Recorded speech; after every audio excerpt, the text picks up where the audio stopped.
అకుపాత వర్షాలతో ఏపీలో జల విలయం కనిపిస్తుంది. విజయవాడ నగరం మొత్తం జలమయమైంది. భారీ వరదతో కృష్ణానది ఉగ్ర రూపం దాల్చింది. ముఖ్యమంత్రి చంద్రబాబు గ్రౌండ్ లో ఉంటూ పరిస్థితిని వ్యక్తిగతంగా పర్యవేక్షించారు. అర్ధరాత్రి కూడా ఆయన వరద ముంపు ప్రాంతాలలో బోటులో పర్యటించారు. బాధితులతో మాట్లాడి వారికి ధైర్యం చెప్పారు. నిత్యావసరాలను దగ్గరుండి అందించారు. ఈ ఉదయం విజయవాడ కలెక్టరేట్ లో ఉన్నతాధికారులతో చంద్రబాబు అత్యున్నత స్థాయి సమీక్ష నిర్వహించారు. ఈ సమావేశంలో రాష్ట్ర హోంమంత్రి అనిత కూడా పాల్గొన్నారు. ఈ సందర్భంగా ఆయన మాట్లాడుతూ ఈ ఒక్క రాత్రి ధైర్యంగా ఉండాలి అని, తాము అన్ని విధాలుగా మీకు తోడుగా ఉన్నాము అని ప్రజలకు హామీ ఇచ్చామని చెప్పారు. ఆ హామీని నిలబెట్టుకునే దిశగా అధికార యంత్రాంగం పని చేయాలని అన్నారు. ఎంతమందిని రక్షించామనేదే మన ముందున్న లక్ష్యం అని చెప్పారు. బోట్లు సైతం కొట్టుకుపోయేంత సమస్యలు మన ముందున్నాయని చంద్రబాబు అన్నారు. బోట్ల నుంచి వచ్చిన వారిని వెంటనే తరలించేందుకు బస్సులను సిద్ధంగా ఉంచాలి అని ఆదేశించారు. వృద్ధులు, రోగులు ఇబ్బంది పడకుండా అవసరమైతే వారిని హోటళ్లలో ఉంచాలి అని సూచించారు.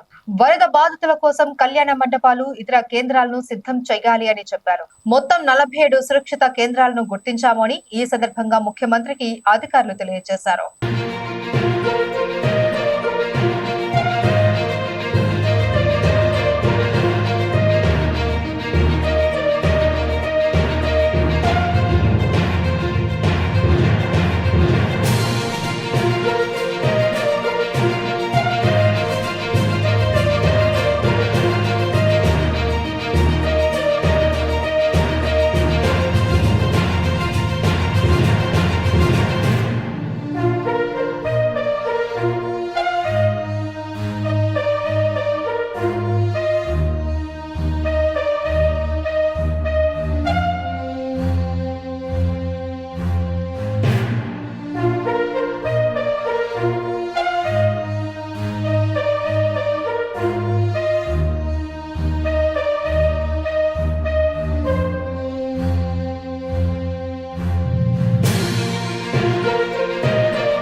వ్యాప్తంగా పలుచోట్ల భారీ వర్షాలు కురుస్తున్న నేపథ్యంలో నంద్యాలలో పరిస్థితులపై ఏపీ రాష్ట్ర న్యాయశాఖ మైనార్టీ సంక్షేమ శాఖ మంత్రివర్యులు ఎన్ఎండి ఫరూక్ అధికారులను అడిగి తెలుసుకున్నారు వివరాలు. వర్ష ప్రభావం వలన చాలా ప్రాంతాలు వరద ఇబ్బందులను ఎదుర్కొంటూ ఉన్నాయని, అటువంటి బాధితుల వద్దకు వెళ్లి సహాయక చర్యలు చేపట్టాలి అని మంత్రి ఫరూక్ అధికారులను ఆదేశించారు. అనంతరం నంద్యాల 1వ వార్డు నందుగల మద్దిలేరు వాగును అధికారులతో కలిసి పర్యవేక్షించారు. ఈ సందర్భంగా మంత్రివర్యులు ఎన్ఎండి ఫరూక్ మాట్లాడుతూ భారీ వర్షాల నేపథ్యంలో నంద్యాలలో ఉన్న కాలువలకు నీరు ఎక్కువగా వస్తుందని, లోతట్టు ప్రాంతాల ప్రజలు అప్రమత్తంగా ఉండాలి అని, వీలైతే ఆ ప్రదేశాన్ని ఖాళీ చేసి సురక్షిత ప్రాంతాలకు వెళ్లాలి అని మంత్రి ఫరూక్ తెలియజేశారు. అలాగే మున్సిపల్ అధికారులు తక్షణమే సహాయక చర్యలు తీసుకోవాలి అని, వరద ముంపుకు గురైన లోతట్టు ప్రాంతాల ప్రజలకు సహాయక చర్యలు చేపట్టాలి అని తెలియజేశారు.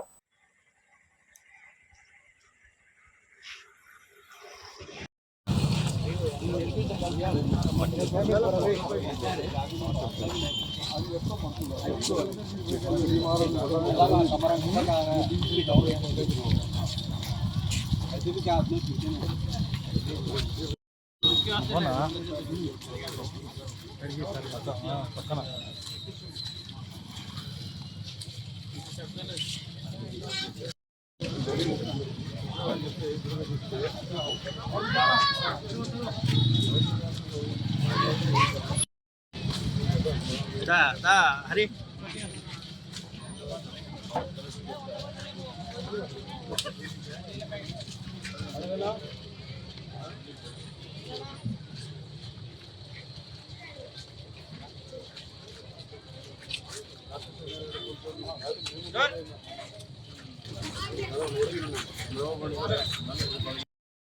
అంత ముందర పెట్టాలా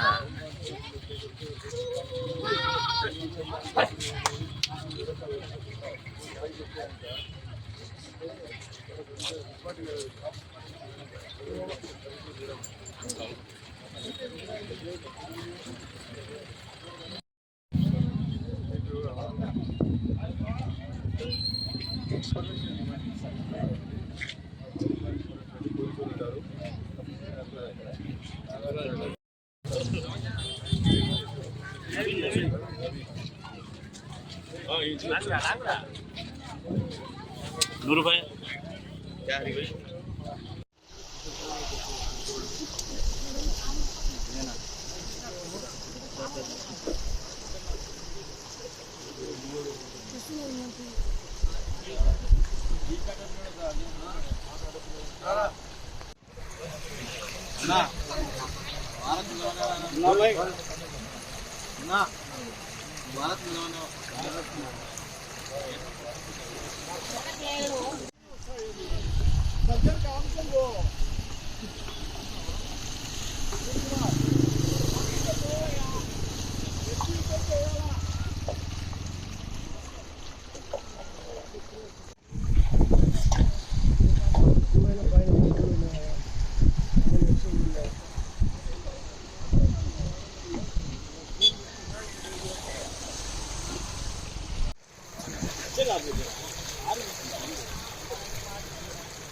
సార్ ముందుకు పోవాలి సార్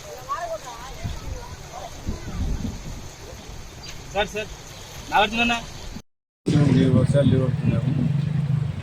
మేము మొన్న రాత్రి నుంచి మొదలయ్యాం. పెద్దగా లేదనుకున్నాము. పై ప్రాంతాలు కూడా విపరీతంగా వర్షాలు పడినాయి. రాష్ట్రం అంతా దేశం అంతా వర్షాలు పడుతూ ఉంటాయి. ఈ పరిస్థితుల్లో నంద్యాలలో రాత్రి కూడా రిలీజ్ చేశారు. రాత్రి కూడా అందరం వచ్చి నేటంతా మానిటరింగ్ చేశారు. రాత్రి అసలు ఉధృతంగా రాలే, కానీ ఉదయం అయితే చాలా ఉధృతంగా నీళ్ళు వస్తూ ఉన్నాయి. కిందులో కూడా కిందులో నీళ్లు విపరీతంగా వస్తున్నాయి కాబట్టి కింది నీళ్ళు ఆదా చేస్తామని చెప్పి జగనన్న గారు జలజోరాశి దగ్గర ఈ నీళ్ళన్నీ స్టోరేజ్ చేస్తారు అని చెప్పి ఆడ రిజర్వాయర్ ఏర్పాటు చేశాడు. ఆ రాయి తప్పని చెప్పని చెప్పాలి. కనీసం ఈ నీళ్ళన్న పోయి ఆడ స్టోరేజ్ అంటే ఈ పరిస్థితి వచ్చేది కాదు. దాదాపుగా అనాదిగా ఈ ప్రాంతంలో చాలా తక్కువ ప్రాంతం కాబట్టి ఇక్కడ పేద ప్రజలు నివసిస్తున్నారు కాబట్టి వారికి మొదటి కూడా ప్రభుత్వం అండగా ఉండి అన్ని కార్యక్రమాలు చేశాం. మళ్ళీ ఎప్పుడు కూడా వాళ్ళు అప్రమత్తం చేస్తూ ఉన్నాం. ఎందుకంటే ప్రజలు అప్రమత్తంగా ఉండాలా. మళ్ళీ నీరు పెరిగే పరిస్థితి ఉంది కాబట్టి మీరు సురక్షితమైన ప్రాంతాలు పోవాల్సిన అవసరం ఉంది. మరి వారికి అవసరాలు కూడా తెలియజేస్తా ఉన్నా. మేము కూడా ఇక్కడ ఉండి వారికి కావాల్సిన సదుపాయాలు ఏం కావాలో ప్రభుత్వ తరఫున ఏ సహాయక సహకారం కావాలో అవన్నీ చేస్తాం. వారికి సురక్షితమైన ప్రాంతాల్లో ఏర్పాటు చేయాలా. ఒక్కటి కూడా పొరపాట అన్ని ఇన్సిడెంట్ జరగకూడదు. ఎవరు కూడా దీనికి బాధ్యులు కాదు. మన ఏదైనా జరిగితే అది సీరియస్గా ఉంటుంది. కాబట్టి ఎవరి ప్రాణం కాపాడుతున్న బాధ్యత ప్రభుత్వం ఉంది. కాబట్టి దీన్ని చర్య తీసుకోవాల్సిన అవసరం ఉంది. 2017 చంద్రబాబు నాయుడు గారి ముందు విడుదల చేశాం కాబట్టి సరే, లేకపోతే ఈ పార్టీకి బస్ స్టాండ్ దగ్గర నీళ్ళు వచ్చేటి అని ఈ పరిస్థితి ఉంది. ఈ ప్రజలు ఆదుకోవాల్సిన అవసరం ఉంది. బ్రిడ్జి కడతారన్నారు ఆయన మహానుభావుడు కూడా ఇంజనీరు కలెక్టర్ ఆయన విపరీతంగా కర్తనే ఉన్నాడు. ఆయన మీద కూడా యాక్షన్ తీసుకోవాల్సిన అవసరం ఉంది. ఈ పార్టీకి అయితే ప్రజలకు ఇబ్బంది ఉండేది కాదు. బ్రిడ్జ్ పైన నీళ్ళు వస్తే ప్రజలు అవతల పోనీ పరిస్థితి దారుణమైన పరిస్థితి. అక్కడ దాదాపు 10,000 మంది అక్కడ నివసిస్తూ ఉన్నారు. వాళ్ళకి చాలా ఇబ్బందికరంగా ఉంటుంది.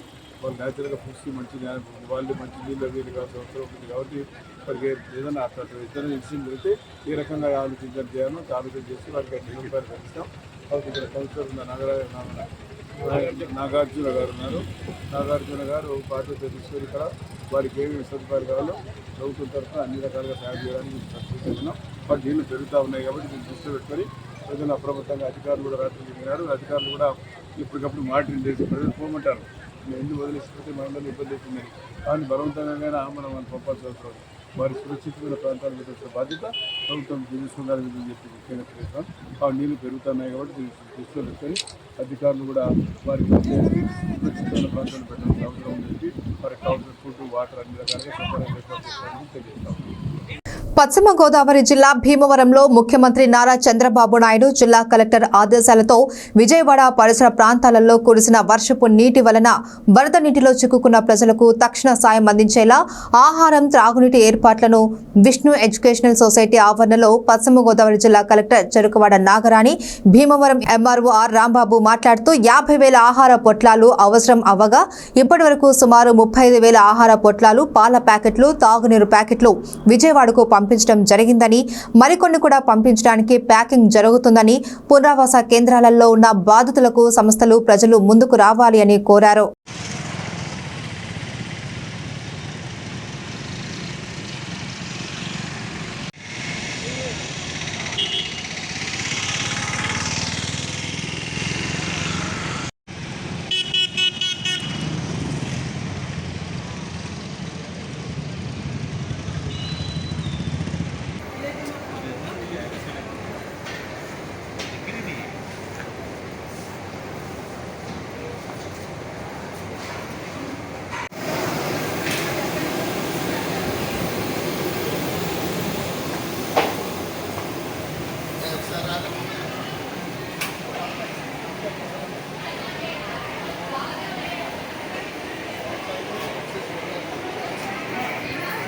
పక్కన రా.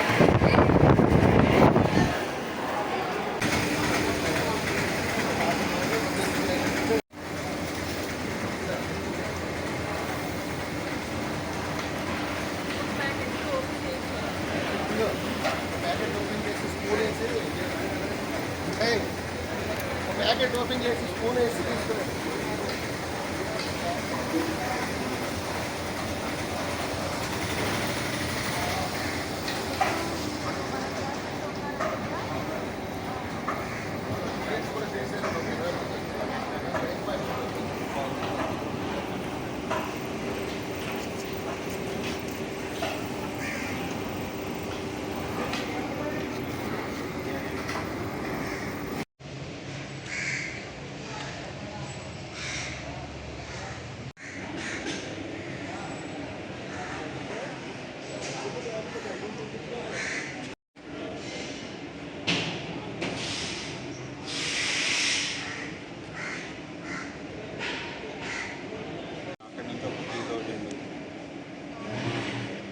హోటల్ ఇది చంద్రిక అనే హోటల్ ఇది 2500.